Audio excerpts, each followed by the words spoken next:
नमस्कार विद्यार्थी मित्रांनो, मी मनीष यादव स्वराज्य करिअर अकॅडमीच्या आपल्या ह्या ऑनलाईन प्लॅटफॉर्मवरती आपल्या सर्वांचं मनापासून स्वागत. मित्रांनो, आज एक अतिशय महत्त्वाचा जी आर प्रसिद्ध झालेला आहे, त्या संदर्भात आपण चर्चा करणार आहे. वयवाढीच्या संदर्भात हा जी आर आहे. सोबतच तो कारागृह पोलिसांसंदर्भात सुद्धा आहे. पण कारागृह पोलिसांची जी आपली थोडक्यात पोलीस भरतीची प्रोसेस आहे त्यापैकीचा एक भाग होता. पण त्यामध्ये वयवाढी संदर्भातला जो महत्त्वाचा भाग आहे तो आपण या आजच्या व्हिडिओमध्ये बघण्याचा प्रयत्न करणार आहे. व्हिडिओ शेवटपर्यंत बघा आणि चॅनलला जर नवीन असाल तर जरूर सबस्क्राईब करायचं आहे.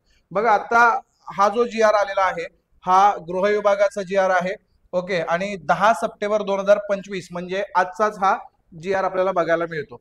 जी आरचा जो विषय आहे तो बघा, महाराष्ट्र पोलीस दलातील पोलीस शिपाई व कारागृह विभागातील कारागृह शिपाई संवर्गातील रिक्त पदे भरण्यासाठीची राबविण्यात येणाऱ्या भरती प्रक्रियेस मान्यता देण्याबाबत.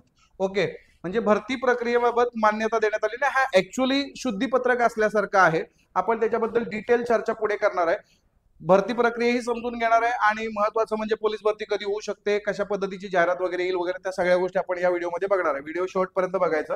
आजचा जो अतिशय महत्वाचा मुद्दा होता वयवाढी संदर्भातला, त्याच्यामध्ये आपल्याला बघायचं आहे जे की शुद्धीपत्रक आलेलं आहे. म्हणजे नक्की काय त्याच्यामध्ये माहिती देण्यात आलेली आहे ती आपण समजून घेण्याचा प्रयत्न करू. ओके, बघा, याच्यामध्ये हा जो पार्ट आहे ना हा अतिशय महत्वाचा असणार आहे.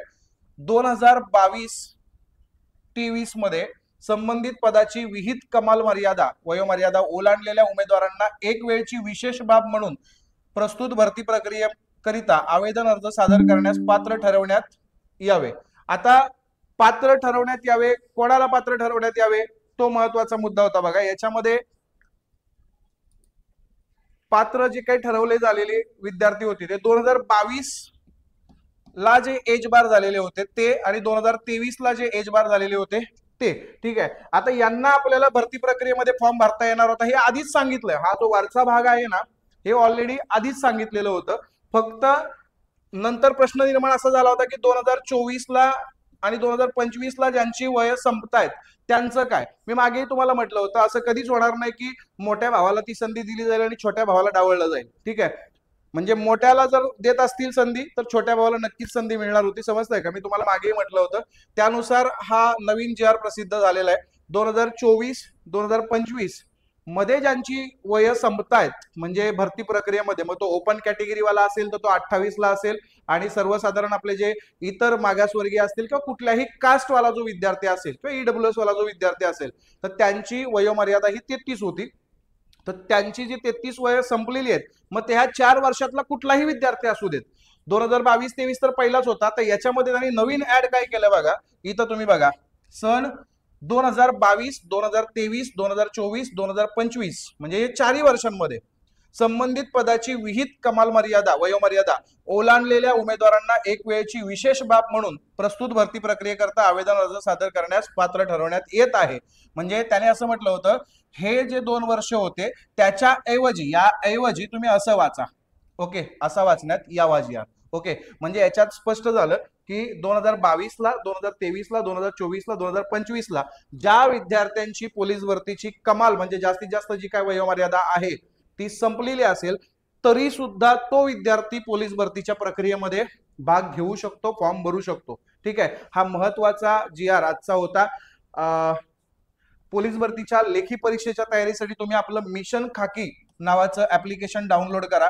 त्याची लिंक तुम्हाला डिस्क्रिप्शन आणि कमेंटमध्ये मिळून जाईल मित्रांनो. ठीक आहे, मिशन खाकी नावाचं जे ऍप्लिकेशन आहे त्याच्यामध्ये तुम्हाला सर्व व्हिडिओ पोलीस भरती संदर्भातले बघायला मिळतील. म्हणजे चांगली लेखीची तुम्हाला तयारी करता येईल.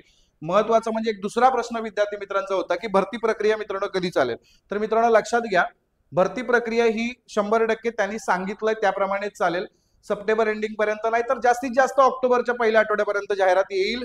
बरेच लोक असं बोलतायत की पुढे निवडणुका आहेत, आचारसंहिता आहे. आचारसंहिता येण्यापूर्वी जाहिरात नक्की येईल. ठीक आहे, आचारसंहितेमध्ये फॉर्म भरण्याची प्रक्रिया चालू शकते, इव्हन भरती प्रक्रिया सुद्धा चालू शकते. समजतंय का? निकाल तेवढा जाहीर करता येत नाही, एवढं लक्षात घ्या. ठीक आहे, त्याच्यामुळे तुम्ही जास्त ताण घेऊ नका. तुमचा आपला अभ्यास चालू ठेवायचा आहे, लेखी परीक्षेची व्यवस्थित तयारी करायची आहे, फिजिकलची व्यवस्थित तयारी करायची आहे.